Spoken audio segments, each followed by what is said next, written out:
All right.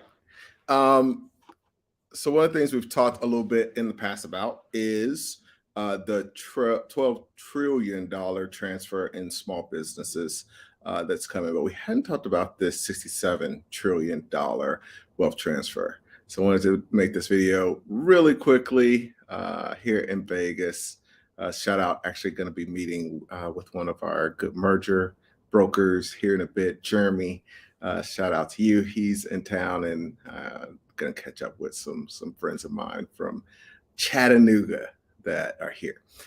So let's jump in. Now, on the $12 trillion transfer, there's about $12 trillion of businesses that are owned by baby boomers that they're going to be basically having to transfer, whether that's shutting it down, selling the assets, leaving it to their kids, or trying to sell it.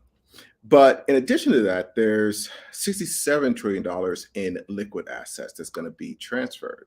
So the question becomes, yeah, like obviously, as business buyers, we can take advantage of the 12 trillion. And, the truth is, how much of that are you actually going to buy? I think the bigger and more interesting number is obviously 67 trillion, but it's also as far as the impact. So looking for like the trends and what you can get in front of to be able to take advantage of that $67 trillion transfer. And there are basically three specific strategies I think are really interesting and places I'm personally putting my money. So it's not just thoughts.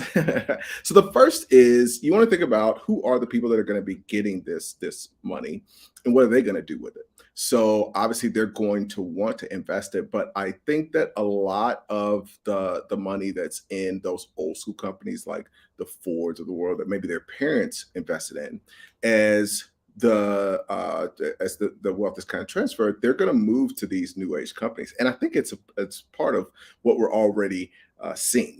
The fact that we're seeing these companies now $1 trillion companies. A lot of it's more about the social impact and the brand than it is even the economics of the business. So I think that's the case with Tesla, and one of the reasons that even with the volatility, I just remain a long term bull. And just I look at a lot of these opportunities as ways that we can get in. So when it drops, like, okay, this becomes an opportunity to get in. But I think it's not even about just the company and how well the company does in the future. I think that it's that people want to be on that ride. I think our like a younger generation that they are gonna just prefer to be invested in Tesla because of the vision. Elon recently talked about these robots, and he's just been overzealous at every turn, whether it's the Cybertruck or the Roadster, and now these robots. He's like, we're gonna have them like next year, and it's like, no, dude, you're not gonna have AI robots next year. But that really isn't even the point. It's the fact that he's thinking like that in the first place that will get people on board. And that's what, looking for those kinds of companies, I think that's opportunity number one. Number two is crypto. I think a lot of that money is going to come into crypto. It's just huge. Like this is the biggest wealth transfer in the history of the known world. Like nothing like this has ever happened that's coming down from this baby boomer generation, and we're just already seeing the impacts. Like I can see the impact as we're doing these deals offline, but you can just see the impact in what's going on. Like I mentioned in some of the stocks on the stock market, what's going on in crypto. I mean, when you consider the massive amount of money that's in crypto, this isn't just kids playing around on the internet. This is serious wealth. There's serious institutions, and as more of those institutions get on board and the 68 trillion is transferred, those kids are going to want to have a portion. I mean, even if it's 5%, 10%, which I think is just what most people will consider to be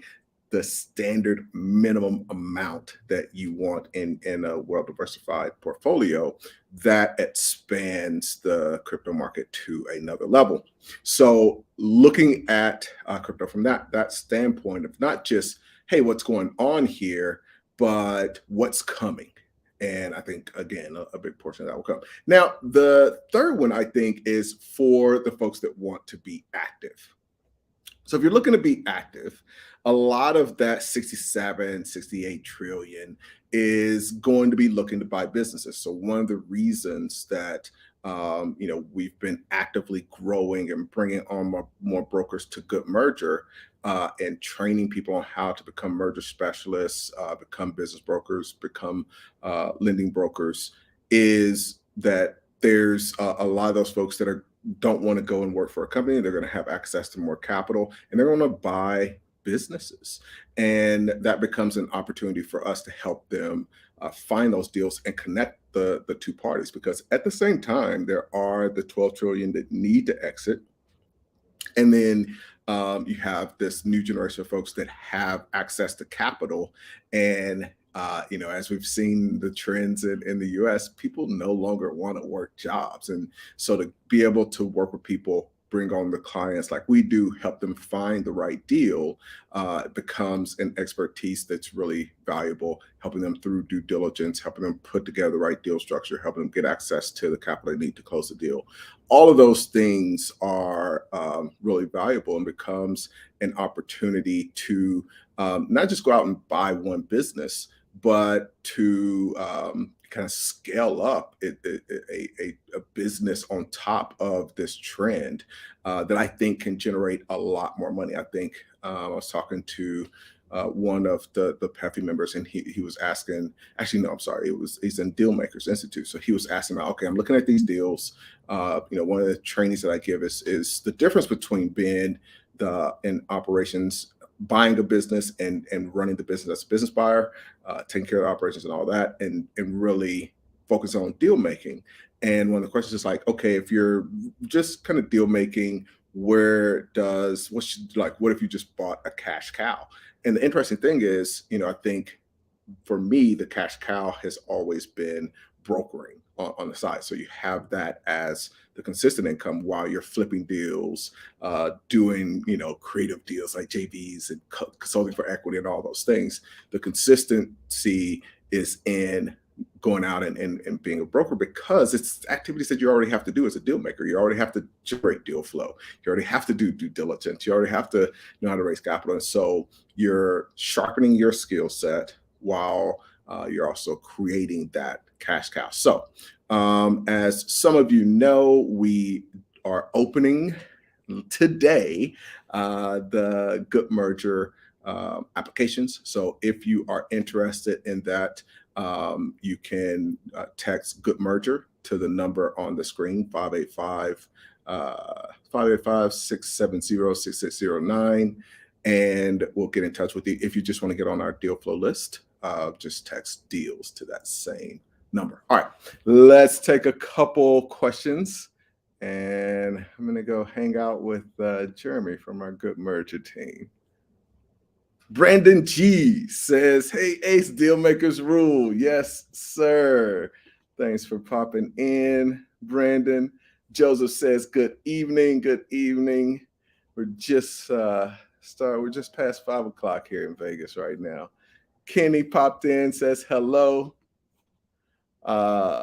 He also says, love small businesses and crypto. Yes, sir. A lot of big opportunities in both of those, and it's gonna get really big over these next 10 years.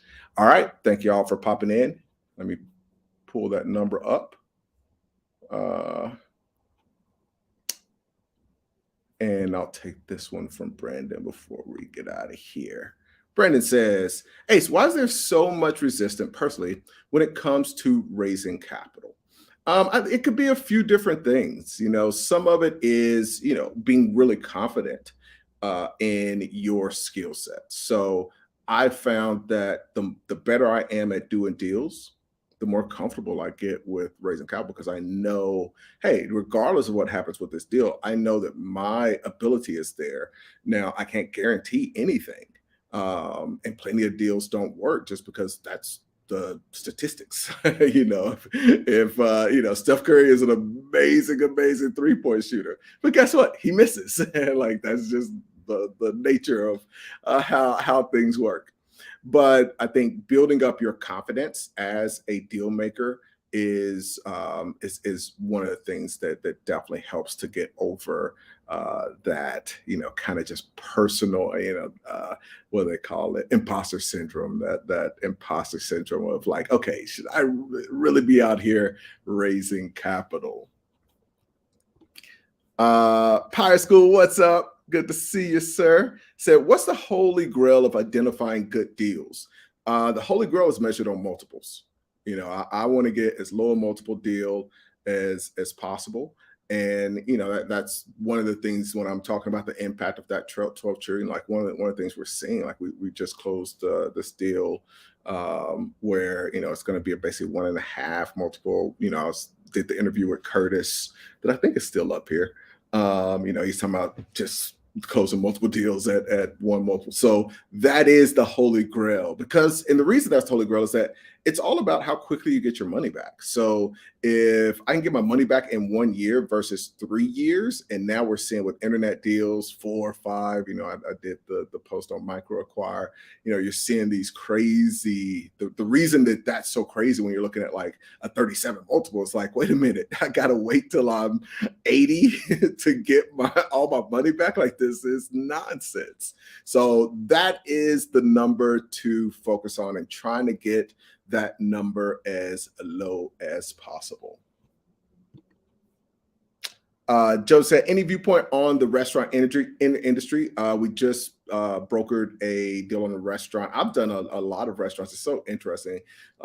So we had Andrew just did a deal on a pizza restaurant in Phoenix. The restaurant I closed in Nashville was also a pizza restaurant. Most of the time, I'm on the brokering side of those just because I don't want to own a restaurant. But that's the really cool thing is that the reason that that good merger opportunity and taking advantage of 68 trillion is so valuable is because you can monetize all the deals. So all the deal flow that you don't want to do, that just becomes a opportunity for you to earn commission. So that is definitely one of the neat things. But yes, I think they're great businesses. Just that is 100% a personal thing for me. I'm not interested in owning a restaurant. I'd have owned Subways. My family did some Subways and sold all of those. It just is, I think, what you want to do. But restaurants can be very profitable, and right now you can get them at a great multiple. Brian says, any advice for 17-year-olds wanting to get into private equity? Yeah, so I think if you could find a private equity company that is in your area that you could go and intern for, that would be the first place to start. I got into private equity literally by reaching out to become an intern for a company and end up buying that business instead. If you've heard that story, if you've been around the channel for a little while, and that was when I was 19. Chapman Wass says, Ace, my brother, what is up? Thanks for popping in. Cool first name. Oh, he was adding hospitality. Now, so, it's interesting because I'm a partner in a hotel in Colombia, and we've got even in that deal, like we've got a restaurant in there, but they're just paying rent because we didn't want to be in the restaurant business. But yeah, so I am in hospitality. Everything is just deal by deal. Like I am not, even when I'm down on, I guess, SaaS and internet deals right now, it's just because of the multiple. So it's not that internet businesses are bad businesses. It's just that there's a ton of demand. And meanwhile, even if everything were high, then it would still be really interesting.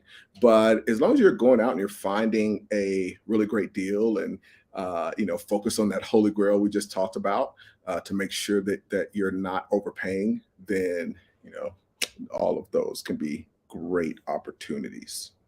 I love dirty businesses, laundromats, car washes. What's the typical multiple you can purchase these? We actually have a laundromat for sale right now. It's a little over a two multiple. And sometimes they want to take the equipment, not take it out, take it as a part, as a separate deal. So if you're looking at a car wash, for instance, you may be talking about, okay, I'm gonna buy the land or buy the real estate for this, and then the business is going to be at this multiple.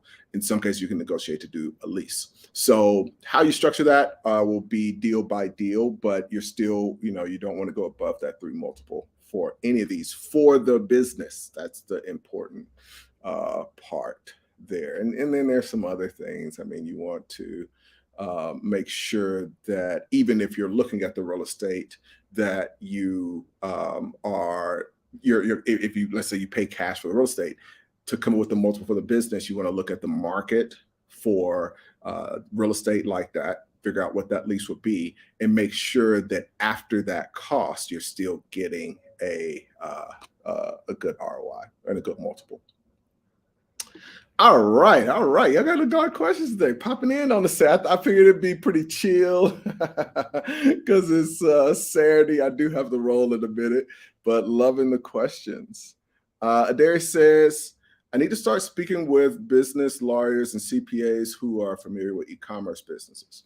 Any pointers on finding a great team member mentor with these skills?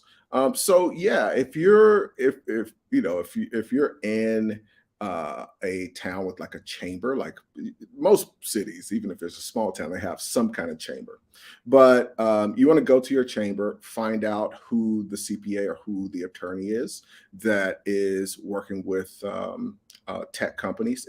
I don't think, for the most part, if they're working with internet-based businesses, that's enough. It doesn't have to be that they're like an e-commerce specialist. Like a lot of the particulars that you want to be able to figure out.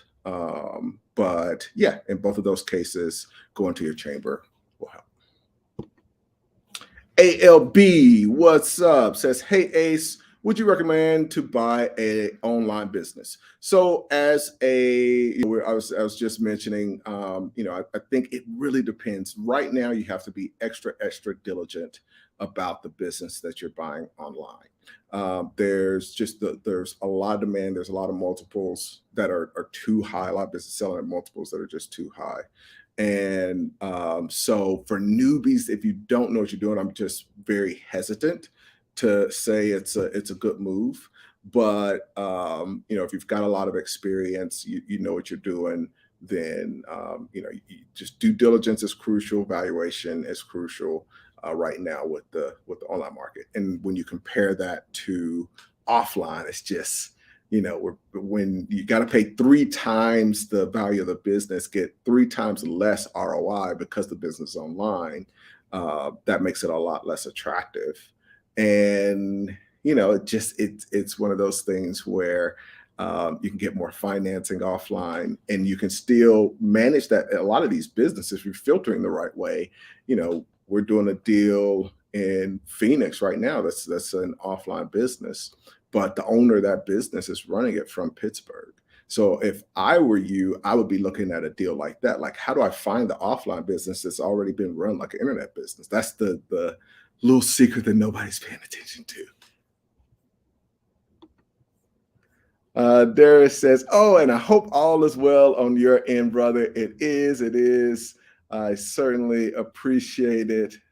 He says, you're an awesome representation of Black men in business. I certainly appreciate that, man. Any preference on buying businesses with real estate? That's a great question, Kenny. I don't want to buy businesses with real estate. I'm in the business of buying businesses because I want to get a really high ROI. My focus is really great cash flow. So real estate is a low cash flow asset. And right now, real estate is really, really expensive. And so if you're having to buy that real estate, if it were the market we were in 2010, I would be more interested in real estate, but not in the market that we're in right now, where we're already super high. So it's like I'm lowering my ROI on my cash flow. I'm lowering the odds that that my investment in this real estate is going to appreciate much more because we're already so high. So it just makes it a lot less attractive. There's too many opportunities to get really great deals that are offline businesses, been run like they're internet businesses, and it's just just not attractive right now.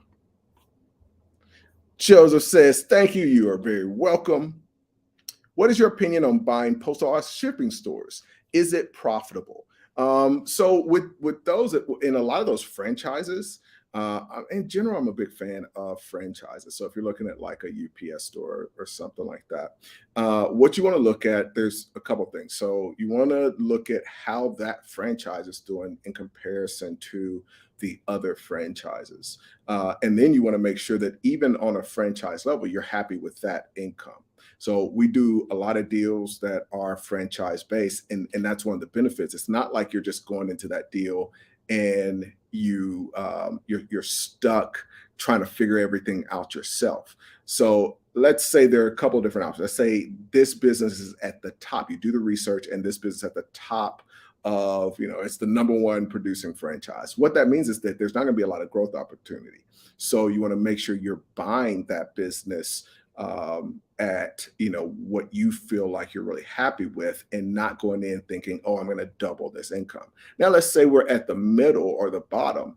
If the franchisor is able to say like, hey, this guy's involved in the system, here's what needs to be done, I love those, and we'll do those all day long, because you'll know, okay, the other businesses with the same demographics, the same walk by traffic, all these things are the same. And so if I go in here and I follow the system, then I should be getting this other result. So it's a little bit more complicated than every deal is going to be different. It's not so much like some of them are going to be profitable, some of them aren't going to be profitable. But even with the ones that aren't profitable, depending on what's going on in that business, it could be an opportunity.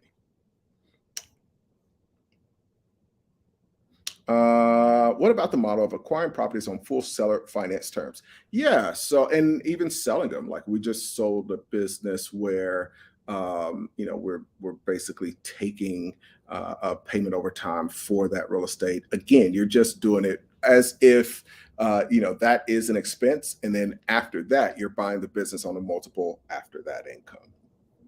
Oh my God, I'm not gonna get to all these. Let's see if I can do like a quick run. Awesome. You're in Houston. Yeah, that's going to be an amazing chamber. I may be in Houston in a couple of weeks. So be sure to text that number. Let me know. I usually try to mention if I'm in a city before I get there. So, and I should mention I'll be in LA next week. But yeah, it's been cool being able to catch up with some folks here in Vegas. Chairman says, and business simultaneously when the business laundromat is aged or under. Okay, that's in reference to the laundromat. We talked about that. Any opportunities? Kenny says, any opportunities with seller financing? Yes, that's all. We do not close a deal that doesn't have seller financing. That is a good reminder. I hadn't said that in a little while. Do not ever close a deal. That's the other issue with a lot of the internet businesses right now. It's because it's not even just the multiple. It's there's too many people. There's too much dumb money. And again, this is a part of the 68 trillion. When you're thinking about the reason, again, that I'm so bullish on good merger and why we're getting these deals in is because there is so much money and people want to do invest and buy these different kinds of assets. Real estate's really expensive right now. You're not getting a really great ROI there. So that's attracting a lot of people to micro private equity. And so the cool thing is, yeah, there are, it's like as a deal maker, you don't want to compete with the dumb money. So if you don't want to compete with dumb money, then the only other option if you're going to make money with the internet deals is to broker them. And so, when you're looking at like, okay, right now there are a lot of deals that are getting closed with seller financing. I would never close a deal without seller financing. And so another option becomes, oh, well, great, we can broker that. All right, let's see if there's anybody I had in. Come down. I'll go to the bottom. There it says fire. Appreciate that. Would you purchase a transportation shuttle service for 50,000 if you're not experienced in that area of business?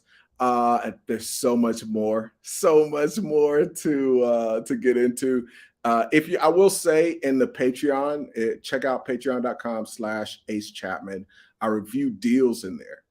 So if you're looking at deals, I have folks that send me deals and we talk about pros and cons. It's freaking $25. It's definitely it's not I'm not making enough money for the service, but it's just to separate. Okay, we got the YouTube and then we have like, the people that are really trying to do something. And obviously if you're really wanting to understand the due diligence, being able to do stuff on your own, I would recommend Dealmakers Institute .com, dealmakersinstitute.com. But yeah, in general, shuttle businesses can be great, but I can't give you advice on that specific one without a ton more detail. Conducting in tomfoolery, thanks for popping in, says, what's up, Ace? Brent says, how do you approach social media companies like agencies? We did do a deal on agencies and, kind of a similar thing. We want to get those at similar multiple. We did one that's on that was social media type of agency, one that was a SEO agency that Peffy3 acquired.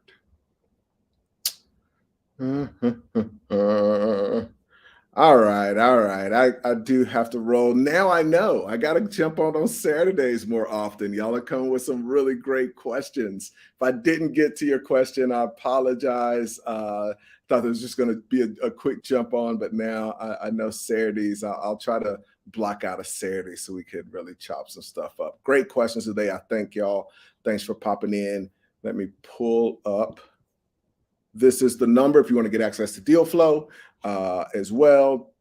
Text Good Merger to this number if you're interested in being a part of the Nets group of 4 Good Merger merger specialists. And if you're interested in talking more about deals and getting behind the scenes, check out patreon.com/Ace Chapman. Be sure to like, subscribe. Thank y'all. Enjoy your weekend.